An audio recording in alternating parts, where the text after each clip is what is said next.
Olá, tudo bem? Meu nome é Daiane da Silva Silveira, eu sou da Universidade Federal do Rio Grande, FURG, do curso de Bacharel em Biblioteconomia, e eu vou dar início à apresentação do meu trabalho para a disciplina de Desenvolvimento de Coleções. Esse trabalho é intitulado Formação e Desenvolvimento de Coleções, a avaliação da política do Sistema de Bibliotecas do Instituto Federal de Santa Catarina. Então, antes de começar a apresentar o meu trabalho, eu vou falar um pouquinho da estrutura dele. Ele conta com 4 capítulos. Capítulo 1, a introdução. Capítulo 2, uma caracterização da instituição. Capítulo 3, a avaliação da política do CIB e FSC. E o capítulo 4, considerações finais. E aqui constam as palavras-chave do trabalho: desenvolvimento de coleções, Instituto Federal de Santa Catarina, CIB e FSC, comparação teórica e prática e eficiência na gestão de coleções. Introdução. Então, aqui eu trouxe alguns conceitos sobre o que é a política de desenvolvimento de coleções, o porquê ela é relevante, o porquê o seu estudo é importante dentro de uma biblioteca, o que é o trabalho e como os seus métodos foram definidos em sala de aula.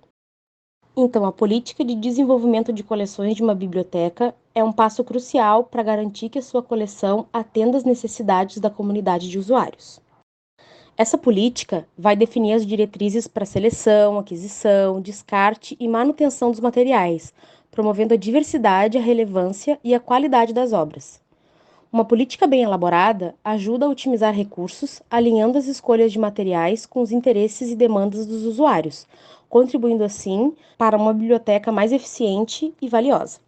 Além disso, a política de desenvolvimento de coleções também pode abordar questões éticas, como a inclusão de perspectivas diversas e a promoção da liberdade intelectual.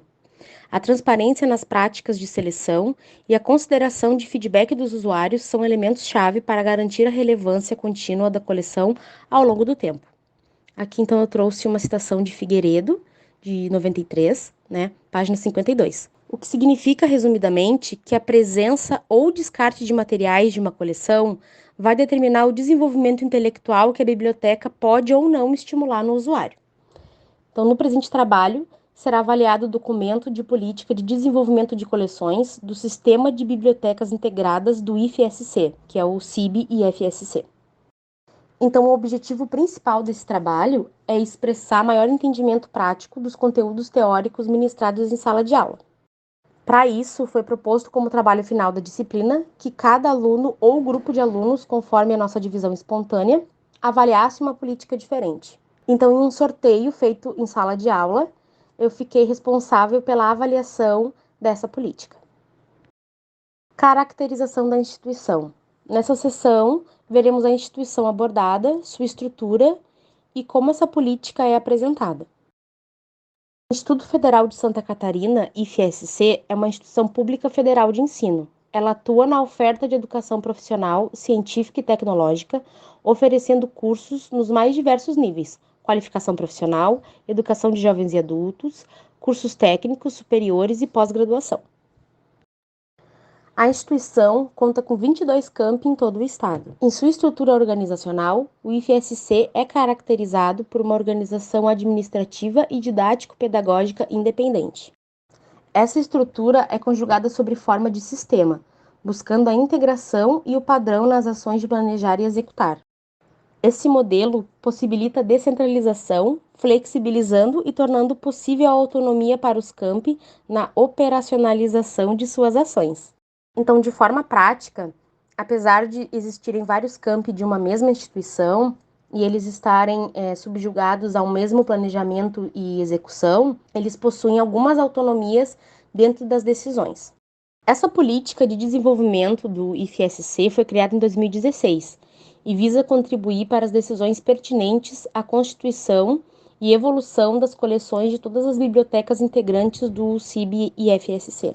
Isso quer dizer que, apesar das bibliotecas e dos próprios campi terem uma certa autonomia, essa política de desenvolvimento vale para todas as bibliotecas de todos os campi. Segundo a própria política, esse documento deve ser revisado a cada 2 anos e atualizado sempre que necessário, sempre considerando as mudanças e interesses da comunidade.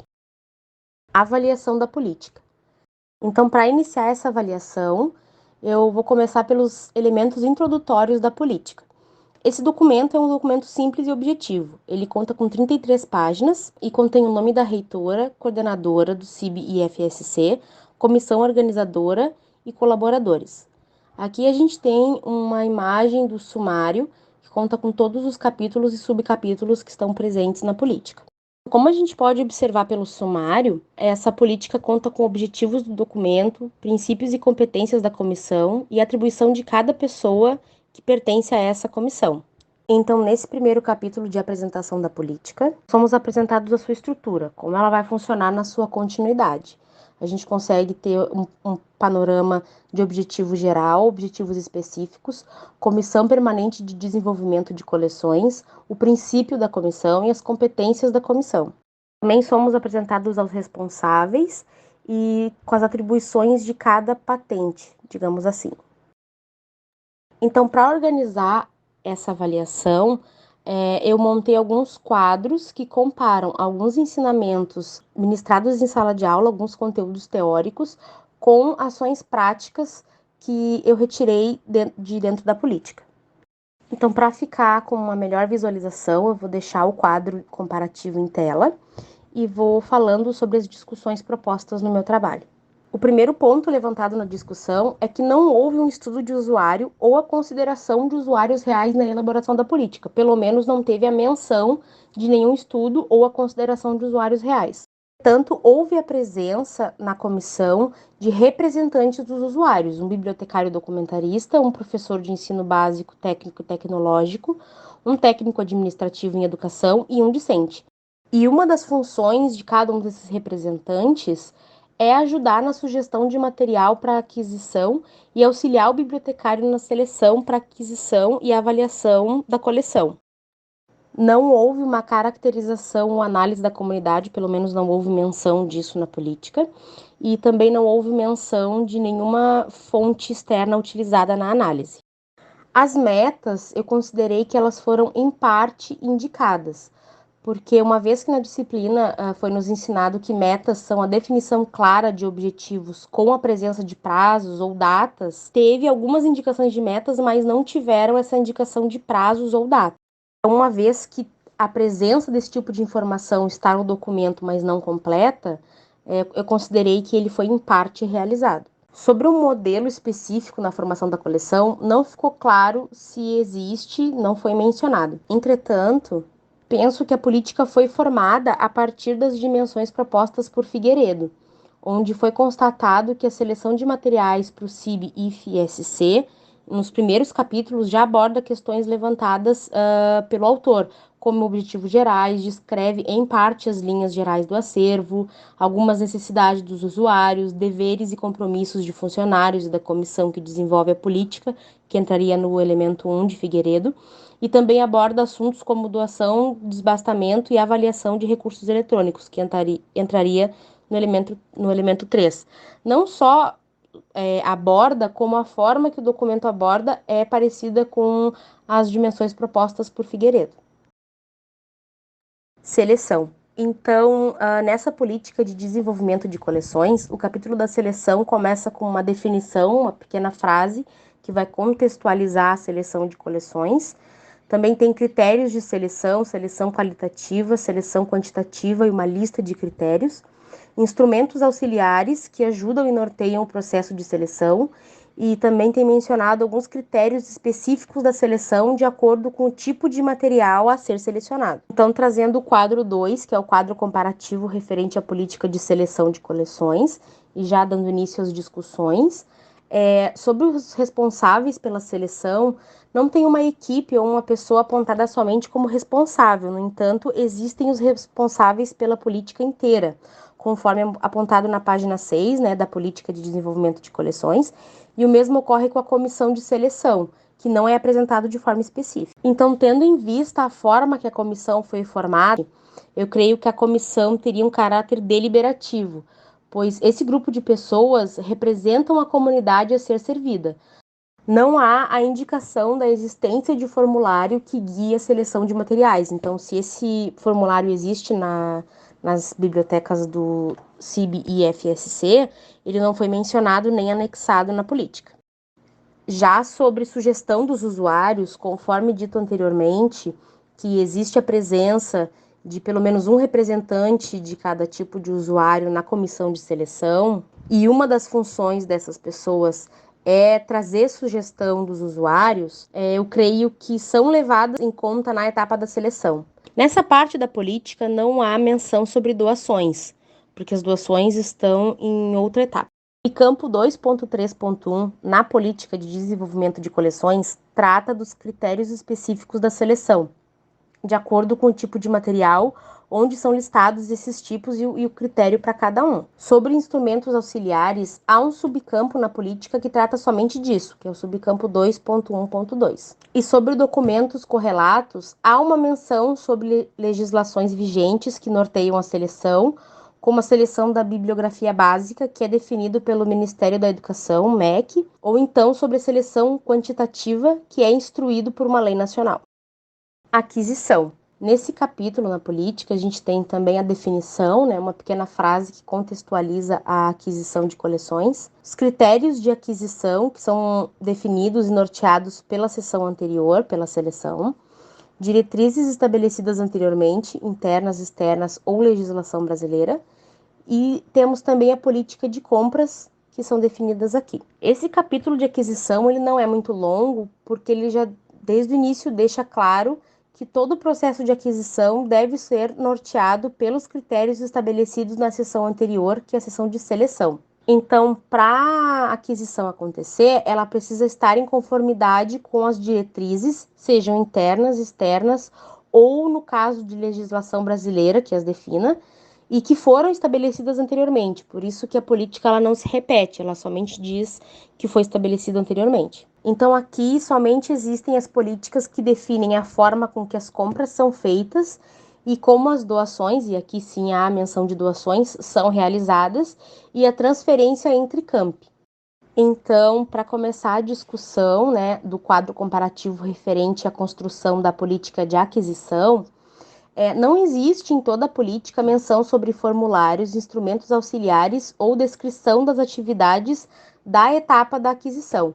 Porque uma vez que essas rotinas estão em parte descritas na seleção, a política esclareceu que a seleção norteia a aquisição somente. Sobre recursos financeiros para compra, por ser uma unidade pública, a política deixa claro que toda e qualquer aquisição precisa passar por licitação pública e ser aprovado por editais. Já sobre permuta ou trocas, eu considero que ela foi em parte atendida, porque há previsão de transferência entre alguns campi diferentes da instituição.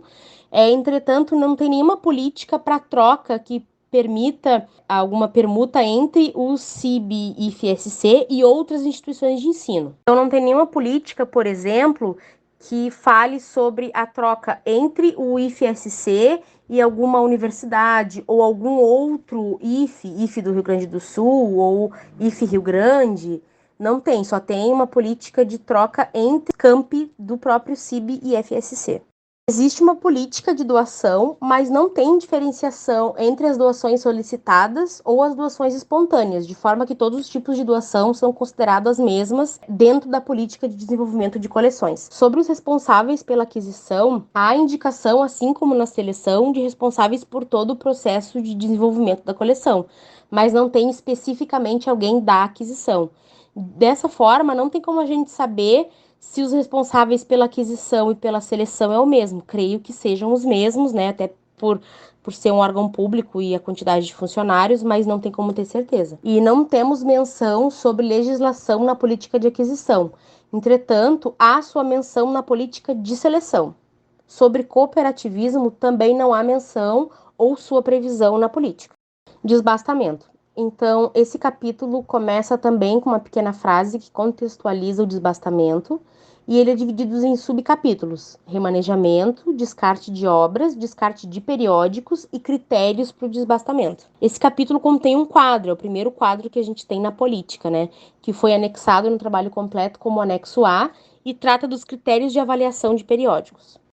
Então, na política, é dito que essa etapa deve ser regular e periódica para melhorar a qualidade dos acervos.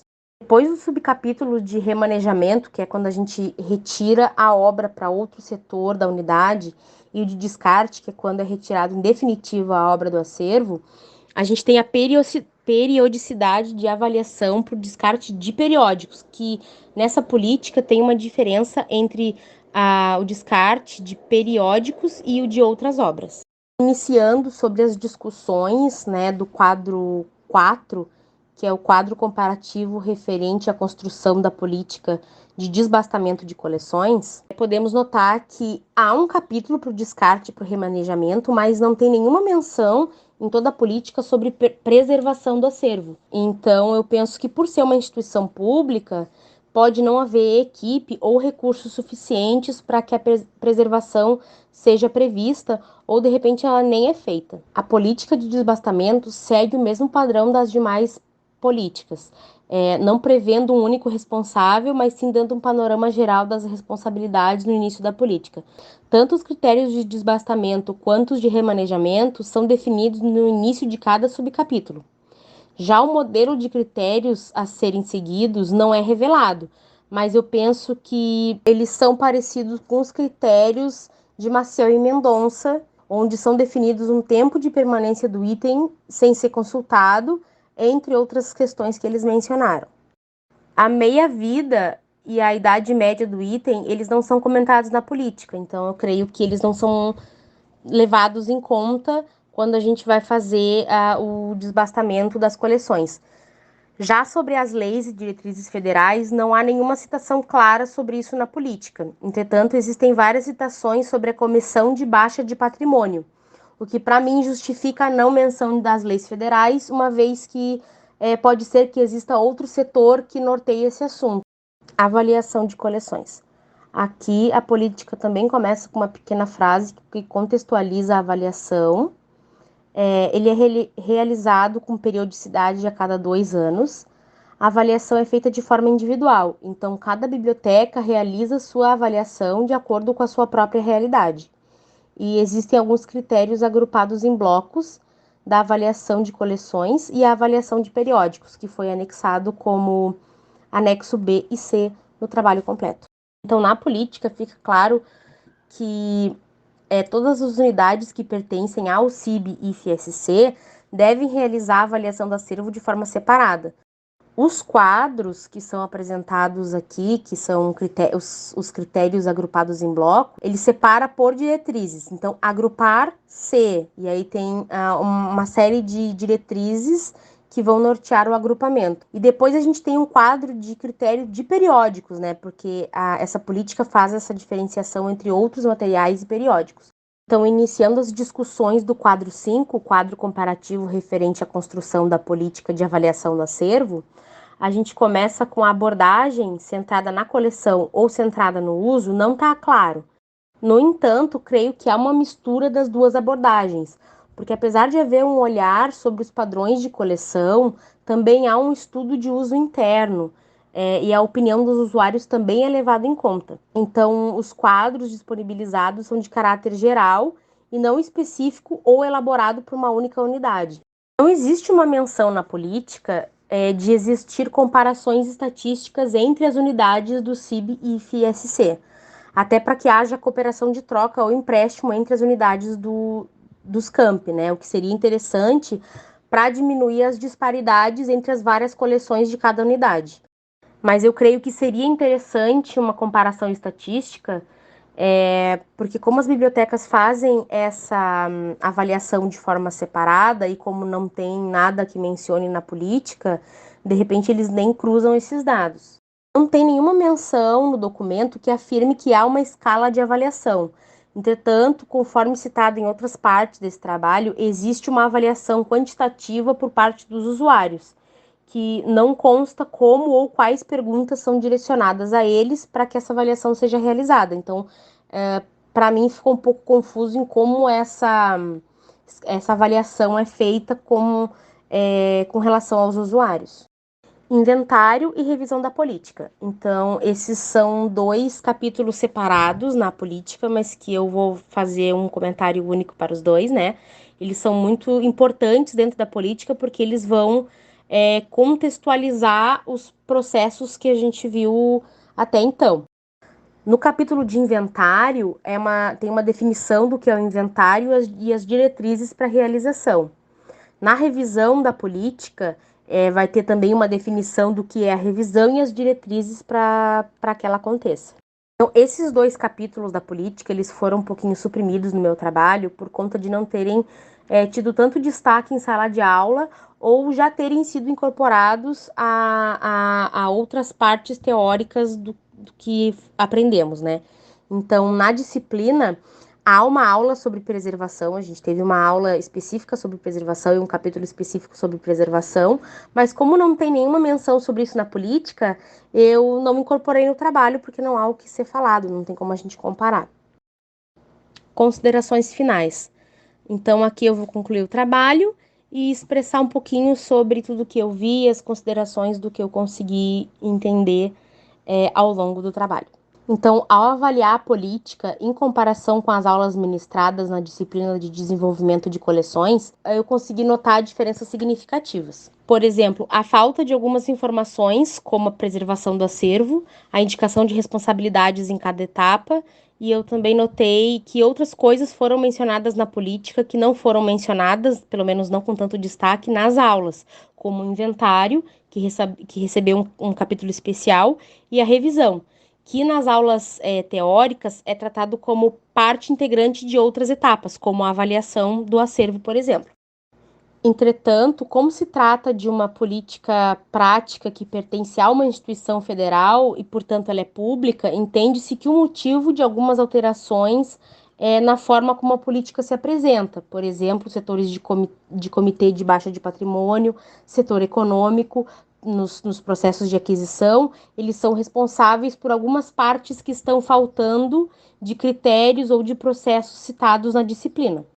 No decorrer da avaliação da política de desenvolvimento de coleções, eu pude perceber que existem situações apresentadas no documento que eu não havia pensado que poderiam existir, como a existência de editais para aquisição de material, ou licitações, ou a não possibilidade de descarte de algum material que, mesmo desatualizado ou que não seja utilizado pelos usuários, não possa ser descartado por alguma razão jurídica ou de patrimônio público.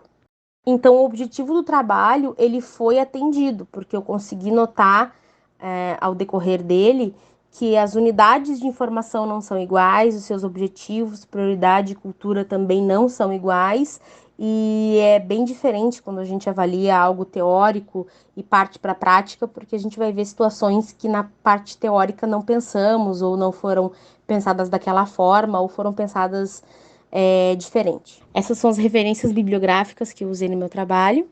Muito obrigada!